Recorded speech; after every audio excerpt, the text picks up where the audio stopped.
Hello ನಮಸ್ಕಾರ ಸ್ನೇಹಿತರೆ, ಎಲ್ಲರೂ ಹೆಂಗಿದ್ದೀರಿ? ಇವತ್ತ ಸಾಯಂಕಾಲಕ್ಕ ಒಂದು ಟೇಸ್ಟಿ ಆಗಿರುವಂತ ಸ್ನಾಕ್ಸ್ ಅನ್ನ ಹೆಂಗ್ ಮಾಡೋದು ಅಂತ ನೋಡೋಣ. ಕ್ರಿಸ್ಪಿ ಕಾರ್ನ್ ಅಂತಂದು ಇದಕ್ಕ ಮೊದ್ಲಿಗೆ ಒಂದು ಪಾತ್ರೆಯೊಳಗ ಒಂದು ಅರ್ಧ ತಂಬಿಗೆ ಅಷ್ಟು ನೀರ್ ಹಾಕೊಂಡ್ಬಿಡ್ತೀನಿ. ಹಾಕೊಂಡು ಈ ಸ್ವೀಟ್ ಕಾರ್ನ್ ಏನ್ ಬರ್ತದ ನೋಡ್ರಿ, ಈಗಂತೂ ಸೀಸನ್ ಅದ, ಹಿಂಗಾಗಿ ಭಾಳ ಚಲೋ ಸಿಗ್ಲಿಕ್ಕತ್ಬಿಟ್ಟಾವ. ಅದನ್ನೆಲ್ಲ ಚಲೋತ್ನಾಗ ಬಿಡಿಸ್ಕೊಂಡು ಈ ನೀರಿನೊಳಗ ಚಂದಾಗಿ ಒಂದ್ ಸ್ವಲ್ಪ ಬೇಯಿಸ್ಕೊಂಡ್ಬಿಡ್ಬೇಕು. ಹಂಗಂತಂದು ಪೂರ್ತಿನೂ ಫುಲ್ ಬೇಯಿಸ್ಲಿಕ್ಕೂ ಹೋಗ್ಬೇಡ್ರಿ, ಒಂದ್ ಸ್ವಲ್ಪ ಬೇಯಿಸ್ಕೊಂಡ್ರೆ ಸಾಕಾಗ್ತದ. ನೋಡ್ರಿ ಈಗೆಲ್ಲಾ ಮಸ್ತ್ ಕುದಿ ಬಂದದ. ಇವಾಗ ಇದು ಗ್ಯಾಸ್ ಆಫ್ ಮಾಡ್ಕೊಂಡ್ಬಿಡ್ತೀನಿ. ಮಾಡ್ಕೊಂಡು ಇದನ್ನ ಒಂದು ಜಲ್ರಿ ಒಳಗ ನೀರೆಲ್ಲಾ ಬಸದ್ ಇಟ್ಕೊಂಡ್ಬಿಡ್ತೀನಿ. ನೀರೆಲ್ಲಾ ಬಸ್ದ್ ಇಟ್ಕೊಂಡು ಒಂದ್ ಪಾತ್ರೆ ಒಳಗ ಹಾಕೊಂಡ್ಬಿಡ್ತೀನಿ. ಈಗ ನೋಡ್ರಿ ಎಷ್ಟು ಬಿಸಿ ಬಿಸಿ ಅದ, ಹಿಂಗ ತಿನ್ಲಿಕ್ಕೂ ಬಹಳ ರುಚಿ ಇರ್ತದ ಇದು. ಸ್ವಲ್ಪ ಡಿಫ್ರೆಂಟ್ ಆಗಿ ಮಾಡೋಣ ಅಂತಂದ ಈಗ ಇದಕ್ಕ ಒಂದ್ ಸ್ವಲ್ಪ ರುಚಿ ತಕ್ಕಷ್ಟು ಉಪ್ಪು ಹಾಕೋತೀನಿ.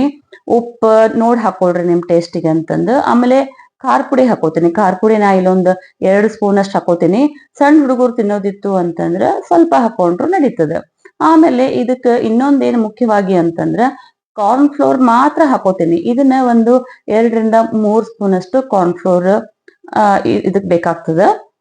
ನೀವು ನೋಡಿ ಹಾಕೊಳ್ರಿ, ನಿಮ್ದು ಕಾರ್ನ್ ಎಷ್ಟವ ನೋಡ್ಕೊಂಡು ಅದು ಹದ ನೋಡ್ಕೊಂಡು ಮಾಡ್ಕೊಳ್ರಿ. ಆಮೇಲೆ ಇದಕ್ಕ ನೀರ್ ಹಾಕಿ ಕಲಸೋ ಅವಶ್ಯಕತೆ ಇಲ್ಲ. ಯಾಕಂದ್ರ ಇದು ಕುದಿಬೇಕಾದ್ರನ ಚೊತ್ನ್ಯಾಗ ನೀರೆಲ್ಲ ಹಿಡ್ಕೊಂಡ್ಬಿಟ್ಟಿರ್ತದಲ್ಲ, ಅದ ತೇವದ್ರೊಳಗನ ಚಂದಾಗಿ ಕಲಿಸಿ ಒಂದ್ ಕಡೆ ಇಟ್ಕೊಂಡ್ಬಿಡ್ಬೇಕು.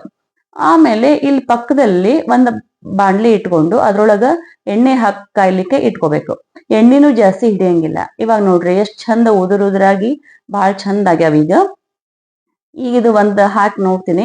ನೋಡ್ರಿ ಎಣ್ಣೆ ಚೋತ್ನಾಗ ಕಾದದ. ಆಮೇಲೆ ಜಾಸ್ತಿನೂ ಕಾಯಬಾರ್ದು, ಒಂದ್ ಸ್ವಲ್ಪ ಲೋ ಫ್ಲೇಮ್ ಅಲ್ಲೇ ಇಟ್ಕೊಂಡು ಇದನ್ನ ಚೋತ್ನಾಗಿ ಕ್ರಿಸ್ಪಿ ಆಗಿ ಬರೋ ತರ ಇದನ್ನ ಕರಿಬೇಕಾಗ್ತದ. ನೋಡ್ರಿ ಎಷ್ಟು ಮಸ್ತ್ ಕಾಣ್ಲಿಕ್ಕತ್ತದ. ಆಮೇಲೆ ಮತ್ತೆಲ್ಲ ಫುಲ್ ಬಿಡಿ ಬಿಡಿಯಾಗಿ ಭಾಳ ಚಲೋ ಆಗ್ತದ ಇದು.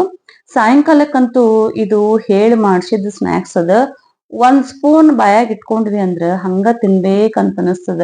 ಅಷ್ಟು ಭಾರಿ ಟೇಸ್ಟಿ ಆಗ್ತದ ಇದು. ನಾ ಅನ್ಕೊಂಡಿದ್ದೆ ಇದು ಬರೀ ಸಣ್ಣ ಹುಡುಗರಿಗೆ ಅಷ್ಟ ಇಷ್ಟ ಆಗ್ತದ ಅಂತ. ಹಂಗೇನು ಇಲ್ಲ, ಎಲ್ಲರಿಗೂ ಇಷ್ಟ ಆಗ್ತದ ಇದು ಸ್ನಾಕ್ಸ್. ಹಿಂಗಾಗಿ ನೀವು ಒಂದ್ಸತಿ ಮಾಡ್ರಿ. ನೋಡ್ರಿ ಈ ತರ ಮಾಡಿದ್ರ ಫುಲ್ ಕ್ರಿಸ್ಪಿ ಆಗಿ ಮಸ್ತ್ ಬರ್ತಾವ ಈಗ ಇವು. ಈಗ ಇದನ್ನೆಲ್ಲ ತೆಗೆದು ಇಟ್ಕೊಂಡ್ಬಿಡ್ತೀನಿ. ಇದನ್ನ ಫುಲ್ ನೋಡ್ರಿ ಎಷ್ಟ್ ಮಸ್ತ್ ಆಗ್ಯದಲ್ಲ. ಈಗ ಎಲ್ಲ ತೆಗೆದು ಇಟ್ಕೊಂಡು ಆಮೇಲೆ ಒಂದ್ ಪಾತ್ರೆ ಒಳಗ ಹಾಕೊಂಡ್ಬಿಡ್ತೀನಿ. ಫುಲ್ ಕರ್ದಿರೋಂತ ಕಾರ್ನ್ ಏನದಲ್ಲ ಇದನ್ನೆಲ್ಲ ಫುಲ್ ಹಾಕೊಂಡು ಇದಕ್ಕ ಚಾಟ್ ಮಸಾಲ ಹಾಕೋಬೇಕು. ಚಾಟ್ ಮಸಾಲ ಹಾಕೊಳ್ಳೋದ್ರಿಂದ ರುಚಿ ಮಸ್ತ್ ಆಗ್ತದ. ಆಮೇಲೆ ಘಮ ಘಮ ಅಂತಂದು ಭಾರಿ ಮಸ್ತ್ ಪರಿಮಳ ಕೊಡ್ತದ. ಈಗ ಇದಕ್ಕ ಇದು ಹಾಕೊಳ್ಳೋದಾತ್ಲ, ಚಾಟ್ ಮಸಾಲ ಹಾಕೊಳ್ಳೋದಾಯ್ತು. ಇದನ್ನ ಒಂದ್ಸತಿ ಚಂದಾಗಿ ಫುಲ್ ಕೈ ಆಡ್ಸ್ಕೊಂಡ್ಬಿಡ್ತೀನಿ. ಅದು ಎಲ್ಲ ಹೊಂದ್ಕೊಂಡ್ಬಿಡ್ಲಿ ಆ ಎಣ್ಣೆ ಇದ್ರೊಳಗ, ಇದೆಲ್ಲ ಫುಲ್ ಹೊಂದ್ಕೊಂಡ್ಬಿಡ್ಲಿ ಅಂತಂದು ಮ್ಯಾಲ ಏನದಲ್ಲ ಸಣ್ಣದಾಗಿ ಹೆಚ್ಚಿಟ್ಕೊಂಡಿರೋಂತ ಈರುಳ್ಳಿನ ಹಾಕೊಂಡ್ಬಿಡ್ತೀನಿ. ಈರುಳ್ಳಿ ಹಾಕಿದ್ರ ಅದ್ರ ಟೇಸ್ಟ್ ಇಷ್ಟ ಎನ್ಹಾನ್ಸ್ ಆಗ್ತದಲ್ಲ, ಭಾರಿ ಮಸ್ತ್ ಟೇಸ್ಟ್ ಕೊಡ್ತದ.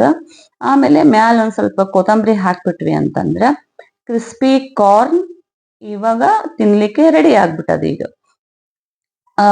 ಹೆಂಗಾಗಿತ್ತು ನೋಡಿದ್ರಲ್ಲ ವೀಕ್ಷಕರೇ, ಎಷ್ಟು ಸಿಂಪಲ್ ಅಂದ್ರೆ ಸಿಂಪಲ್ ಆಗಿ ಮಾಡ್ಬೋದು ಈ ರೆಸಿಪಿನ. ನೀವು ಎಲ್ಲ ನೋಡ್ಕೊಂಡ್ರಲ್ಲ ಹೆಂಗಾಗಿತ್ತು ಅಂತ. ನೀವು ಮಾಡಿ ನೋಡ್ರಿ. ಆಮೇಲೆ ಟೇಸ್ಟ್ ನೋಡ್ರಿ. ಟೇಸ್ಟ್ ನೋಡಿ ಹೆಂಗಾಗಿತ್ತು ಅಂತ ಕಮೆಂಟ್ಸ್ ಬಾಕ್ಸ್ ಒಳಗ ಹಾಕೋದನ್ನು ಮರಿಬೇಡ್ರಿ.